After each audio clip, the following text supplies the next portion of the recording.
Welcome to Moments with Marianne. I'm so delighted we're spending this time here today. We have a phenomenal show coming right up with special guest, Dr. Nina Shapiro. And she's here today to talk to us about her new book, Hype, A Doctor's Guide to Medical Myths, Exaggerated Claims, and Bad Advice. How to tell what's real and what's not. Dr. Nina is one of America's leading physicians with more than 2 decades of experience in clinical and academic medicine. She's a trusted expert whom her patients and the media rely on routinely to set the record straight about the latest health fads and misconceptions. Her trademark wisdom, engaging personality, and no-nonsense attitude will be accessible to readers everywhere with this new book. So let's welcome to the show Dr. Nina Shapiro. Thanks for having me. Great to be here. Oh, what a pleasure it is to have you here. And my goodness, once I picked up your book, I'm like, wow, this is not a thing. I can't believe this is not a thing, and it just really puts stuff in such a great perspective. Things that that people worry about, like, am I taking enough vitamins or all these different things, Well, thank you. Yeah, I really enjoyed writing it, and, with the goal for people to really enjoy reading it. It's, obviously our health is a very important, can be heavy subject, but I wanted to make it fun so people would, that it would actually be a good, juicy read that's not too, sort of overwhelming and dense with, medical jargon. Because I think, we have so much information. We don't need necessarily a book. We have the internet. We have all this information thrown at us on an hour-to-hour basis. But the point of writing Hype, was really to empower people to recognize nonsense and understand what they're doing for their own health and why they're doing it, and going forward, sort of what they can do better to keep themselves healthier. Was that the main inspiration behind writing this book? Was because I'm sure that, as a very well-known MD, you have people coming in all the time with maybe different questions, and maybe you're seeing some patterns here in some of the things they're asking you.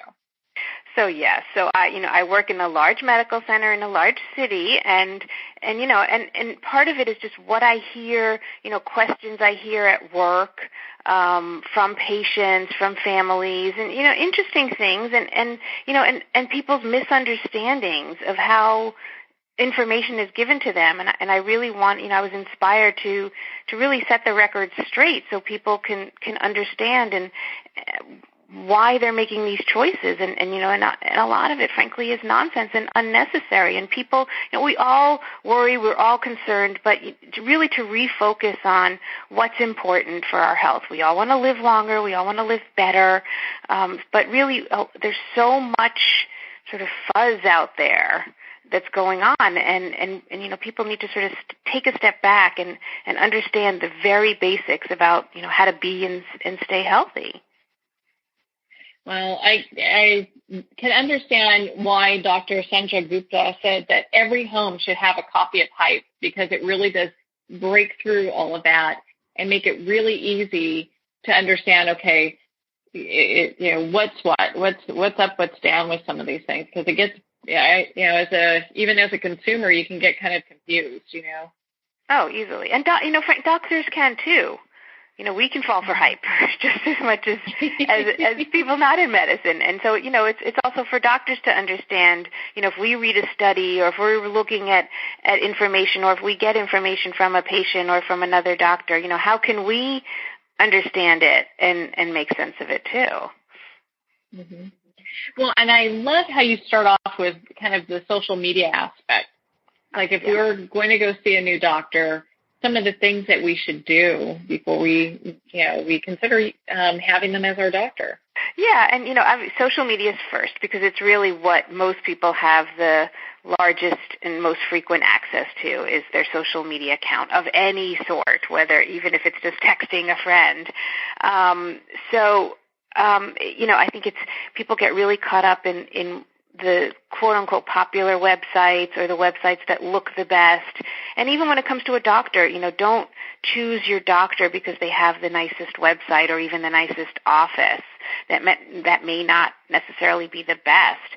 I talk a little bit about Yelping your doctor. Is that really the best way to determine the quality of care that you're going to get? Well, the fact is not necessarily, because people who have an illness, it's really hard to say that you have a good doctor or a bad doctor if you get better or you don't get better. And that's not usually what people are measuring. They're usually measuring the experience, which is not necessarily equal to, the quality of care that they're getting. It makes really good sense. I mean, you can have the greatest experience in the world, but if you're having a serious medical condition, you want a doctor that can take care of business. Exactly. You're not looking for a friend, although it's nice for your doctor to be friendly, but, it's really, you want good care, and again, you don't necessarily want parking validation. Yeah. Although that can hurt. So yeah, it depends on the city, right? Exactly. Big cities like it, but even without it, you want good quality care. What were some of the myths that when you were doing your research, you're like, I've got to get to the bottom of this. This just cannot be true, or I've got to just do a little bit more research on what is behind all of this. I think one of the biggest myths, and it's one of the biggest money sinks in this country, is the issue of vitamins. And I really thought that it's good, frankly, even after I did the research, after I wrote the book, I still take a vitamin every day.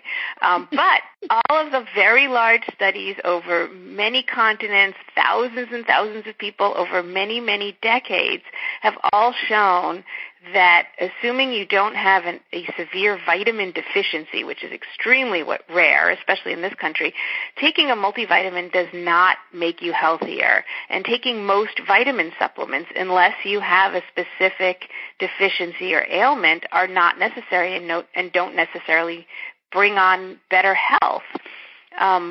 So that was kind of interesting, because we're all, we all have our routines, and many of us take vitamins. Many of us give vitamins to our kids or our pets, or, we continue it. And part of it is just part of our healthy lifestyle, which is absolutely fine as long as we understand that it is somewhat of a luxury. It's a cost. $12 billion per year in this country are spent on supplements. So it doesn't do anything for us. It doesn't make us healthier. And some of them, if you take it in too high doses, can actually cause some harm. I thought that was kind of interesting. I found that to be so fascinating, because I've heard, here we go with hearsay.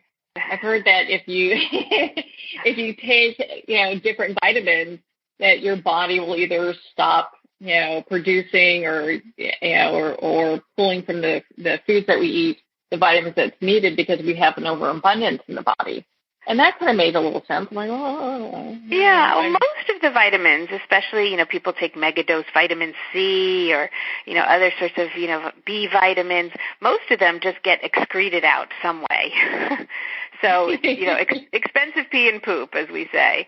Unless you're not able to digest them or metabolize them, then they can actually cause some problems, some liver problems, some kidney problems if you take extremely high doses on a regular basis of some of these vitamins. So, certainly they can potentially do some harm, but extremely unlikely. The biggie is taking vitamin C to prevent and reduce the duration of colds, and there's no evidence of that. Well, and I've heard people using vitamin C as well to help as an antioxidant. So you stay younger and look better. Yeah, so we don't want to be oxidized. It's like rust, right? So we don't want to look like the iron that oxidizes, because we'll rust away. So we want an antioxidant. But, again, it doesn't always clearly translate to how it would look in a laboratory where you would hear about an antioxidant preventing or curing or helping treat cancer. It doesn't always translate directly to something you eat or drink. And I think people get really easily kind of lured into that idea, whether it's a vitamin or a smoothie or a shake, where there's, this buzzword antioxidant that's going to sort of bust or prevent or treat cancer. And unfortunately, it's not quite so straightforward. Yeah, and it is a buzzword because people see that all the time. Oh, blueberries give you a higher percentage of antioxidants than, other berries or what have you. And so you look at that going, well, I need to buy blueberries then. Right, exactly. And then if you look at who funded the study, it was the study, like the blueberry extract guys who funded a study on blueberries. So, there's some bias in that. And then even if there is more in the food, it doesn't necessarily mean it's going to stick to you. So a lot of it probably just goes right through, especially something like blueberries. As good as they are for you, it's not necessarily going to, prevent or cure cancer, straight away, unfortunately. Yeah. Well, and then this leads me to my next topic, superfoods. So what's that all about? Yeah, because you hear that just alongside with like antioxidants. So superfood is a great buzzword, and it really has no actual meaning except that it sounds really good, and it must be good because it's a superfood. So when I was growing up in the 70s, pasta was a superfood. And it wasn't spaghetti anymore, so it sounded healthier because we were eating pasta, and then we were having granola and bran muffins, and now we all know that those are not necessarily healthy at all. So, the superfood of the day, and then there was frozen yogurt. So, the superfood of the day just, changes, and now, we have things, blueberries are considered a superfood, and a lot of other berries, goji berries, acai is another type of berry, curcumin, some of the spices, and, certainly they're healthy and they're helpful and they're good to eat as part of your diet, but it's not necessarily that direct correlation that, I'm going to eat this superfood and then not get cancer or prevent getting cancer or worse, treat my cancer. And a lot of people get sort of wrapped up in that. And again, superfoods have a lot of health benefits, but it's not necessarily, a magic pill by any stretch. I know I have a couple friends that are going to be very thrilled to hear that, and I'm sure they'll be picking up your book, Hype, because actually one of my friends, when we go and grab smoothies, I mean, it's like she's just kind of choking it down, hates the entire experience. You could just eat an apple, and it would be just fine. One apple. Get the fiber, and you're good to go. You don't have to drink the smoothie and all those extra powders. Again, it's fine if you enjoy it, if it makes you feel good, and that's another thing for a lot of this stuff. It's placebo effect, and the placebo effect is real. If you feel healthier drinking your smoothie with the extra, mega powders, or if you feel healthier by taking multivitamins, then by all means, if you can afford to do it, do it. And it's not, and the placebo effect is not fake. It's a real phenomenon where you feel healthier and you can actually be healthier by doing a lot of these things. But that's really what it is. It's not anything more than that. But again, not to demean it, but it's not a real physiologic effect that's, from the smoothie or from the vitamin. It's just making you feel better. So if you take a vitamin C when you feel a cold coming on and, wow, your cold doesn't come on, it must have been the vitamin C. It wasn't, but you can think that it is, and that's just fine. That's so funny, though. That's one of those, like, wives' tales, It's like, take vitamin C and you can, and tons of zinc and you'll feel better, And you know what? I still do it. And I wrote a book about it, and it's fine because I feel like it makes me feel better. But I know that it doesn't that it's not really, and that's the other thing about the placebo effect that's kind of interesting. Even if you know you're doing something purely for placebo effect, it can still work. Well, I love that. I know my friend will no longer be getting kale shakes, so she'll be very happy to do that. So, oh, goodness. Yeah, because at least it can be an enjoyable experience, No, and also when you blend all that healthy stuff, and kale is very healthy, but when you blend it into this liquid, you lose one of the main benefits of kale or apple or mango or any of the blueberries even is the fiber. And you have a body, an intestinal tract to break down the fiber. You have an internal juicer, and that's much more effective than, doing it in a blender, which does all the work for you. You digest it faster. It's a much higher sugar. You don't need more concentrated vitamins. And, it's better to just eat less, eat fewer vegetables and fruit, and you'll get more benefits than a 10-ounce smoothie, for sure. Mm. I'm sure she's going to be very happy. Well, and so kind of, I'll take her out to dinner. You know what? I'm not a friend of kale, so I get it. I'm like, put that in my smoothie. Yeah, kale you could eat as a food if you want on it. Kale used to be like, those fruit platters that you see at parties, and there's like the little side stuff, the green stuff around the fruit platter. That's kale. Mm-hmm. That nobody. That's decoration. Yeah, that's what kale is actually, and now it's like this, magic superfood. It's kind of funny. Well, and another buzzword I'd love for you to touch on that you hear people talk a lot about, it's like, we should stay away from gluten because gluten is bad. Right. So gluten is the evil of the day, and part of it is that it is erroneously lumped together with carbs, because people think that I'm going to go on a no-gluten diet is the same as going on a low-carb diet. And gluten is actually a protein. It's not even a carbohydrate, but it's in wheat-containing products. It's in breads and pastas and all that good stuff. It's kind of this gummy material that makes everything taste so good and gives it that good consistency. And there is an entity, a disease called celiac disease, which is definitely on the rise. And that is a true gluten call it whatever you want, allergy, insensitivity, intolerance. You cannot, it's very, very dangerous actually to eat gluten if you are truly someone with celiac disease.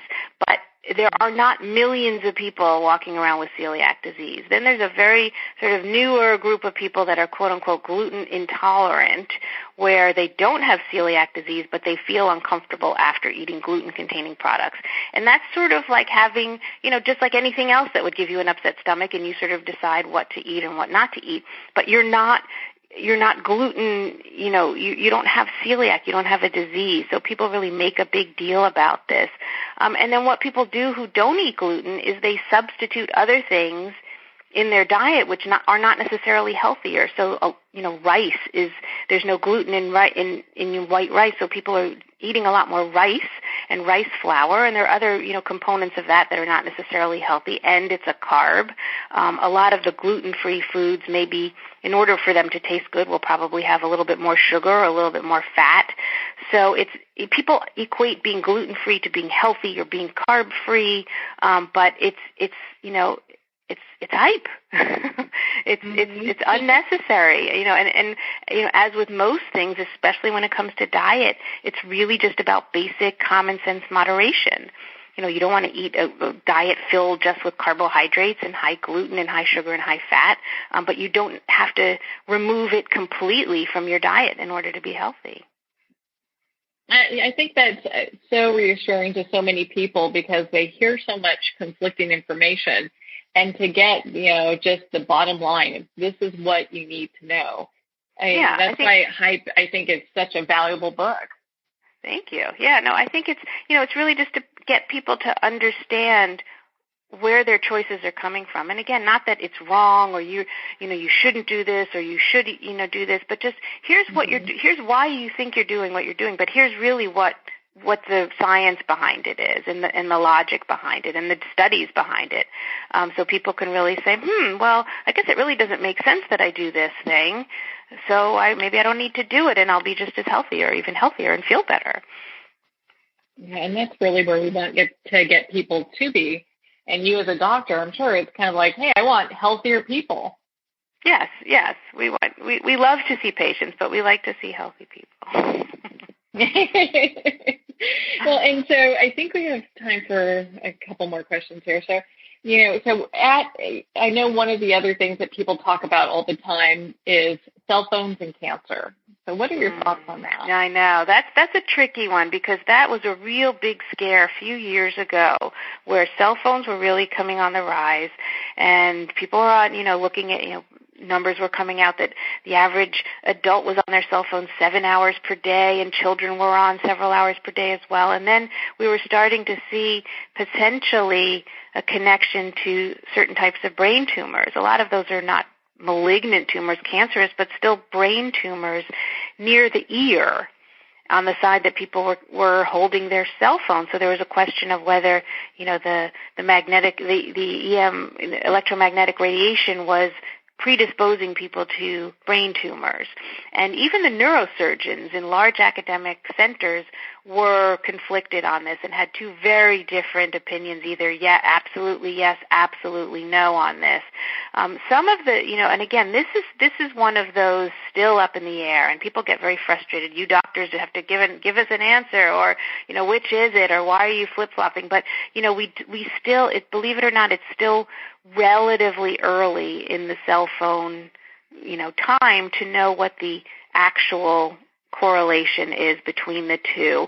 The most recent studies have shown that there is none, that there is no direct connection between cell phone use and brain tumors. However, there have been some smaller studies which have shown that there is some connection. So at this point, the jury is still out. One thing I can say is that cell phones are the absolute association between using cell phones and car accidents and traffic deaths. Oh, yeah. So texting while driving is the new drunk driving. Teenagers, are increasingly texting and driving, and actually texting and driving predisposes teenagers to other dangerous driving behaviors. So that is a clear thing to just say about cell phones. And also social media, kids using cell phones, bullying, that's definitely correlated with teen suicide and depression.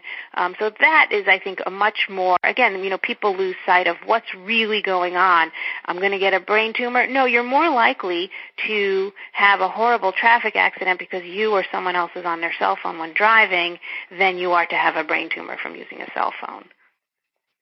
I'm glad you brought that up. I'm a really big advocate on not using cell phones when driving. I was almost killed 5 years ago because somebody was on a cell phone in a mountain road, and I all I saw was the top of this kid's head the entire time. He never looked. He looked up at the last minute, and it's terrifying. And this happens every day.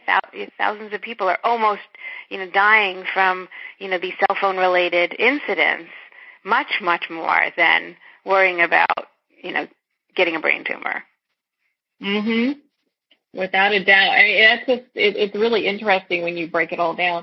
And gosh, there's so much great advice in your book. What final thoughts do you want to leave our listeners with? Because I just have a hard time picking what to talk about next. We could be on here for hours. Yeah, thank you. No, I think that in the book, I really want people to get a sense of control and understanding. And I think one of the things, and the cell phone is a perfect example of perspective.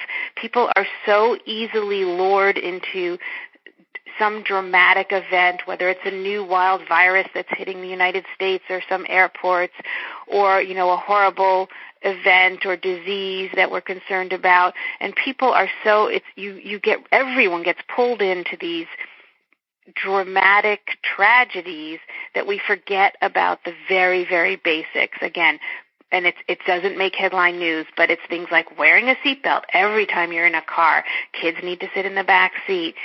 You need to wear a bike helmet when you're bicycling. You need to wear sunscreen on a regular basis. You need to not text and drive. All of these very basic things will keep us young and healthy. There's no skin cream. There's no magic powder. There's no juice cleanse that can do that. That's good to hear, because it really kind of cuts away from because it can be so overwhelming. There's a product for everything. It's nice to know that you can kind of just cut away from all of that, and the body does its own thing.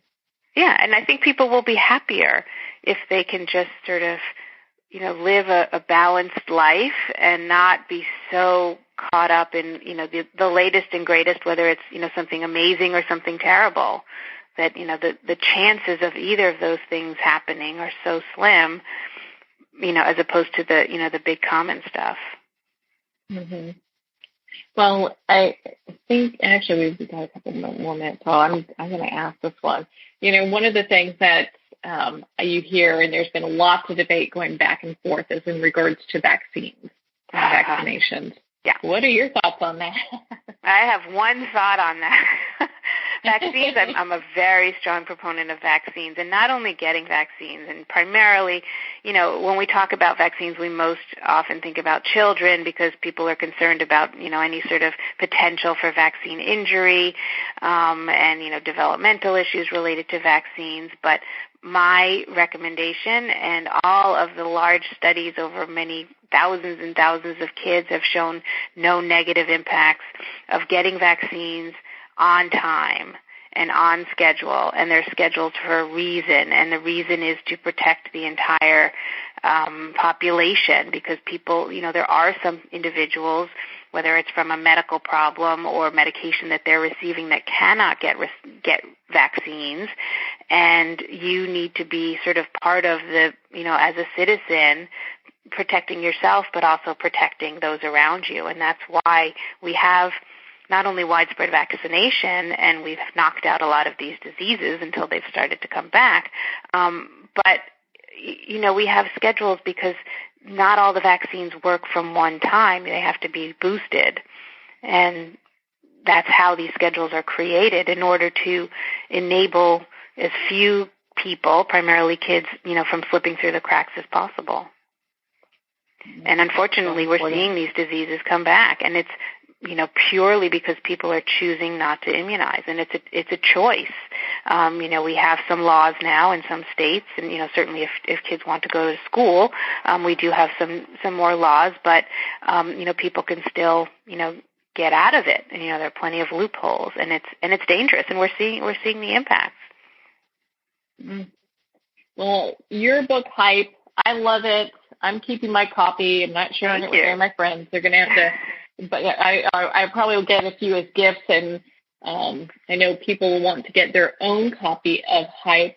Dr. Nina, where can people connect with you and be part of your community? So my website is which is drninashapiro.com. So it's drninashapiro.com. I'm on Twitter, also at Dr. Nina Shapiro. Instagram at Dr. Nina Shapiro, and my Facebook page is also Dr. Nina Shapiro. Well, I'm connected with you. I highly advise that everyone connect with you as well. Dr. Nina, thank you so much for taking the time to be on the show with us here today. Thank you. It was great to talk to you. It was a lot of fun. Well, thank you, Dr. Nina. It has been such a joy to spend this time with you, and of course, to talk about your new book, Hype. Hype is available at Barnes & Noble, Amazon, and all major retailers. Well, we're at the end of our time today. I would like to thank everyone for tuning in.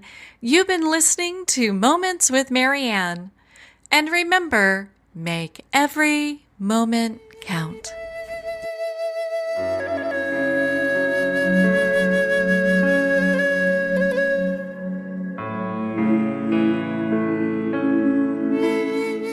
In a single moment, your life can change. Moments with Marianne is a transformative hour that covers an endless array of topics with the best of the best. Her guests are leaders in their fields, ranging from inspirational authors, top industry leaders, and business and spiritual entrepreneurs. Each guest is gifted and a true visionary. A recognized leader in her own work, and while teaching others to develop, refocus, and grow, Marianne will bring the best guest and sometimes a special surprise. Don't miss this. You never know just which moment will change your life forever. Moments with Marianne airs every Thursday, Friday, and Sunday at 8 p.m. Eastern, 6 p.m. Mountain Time. Make sure to tune in and visit momentswithmarianne.com for more information.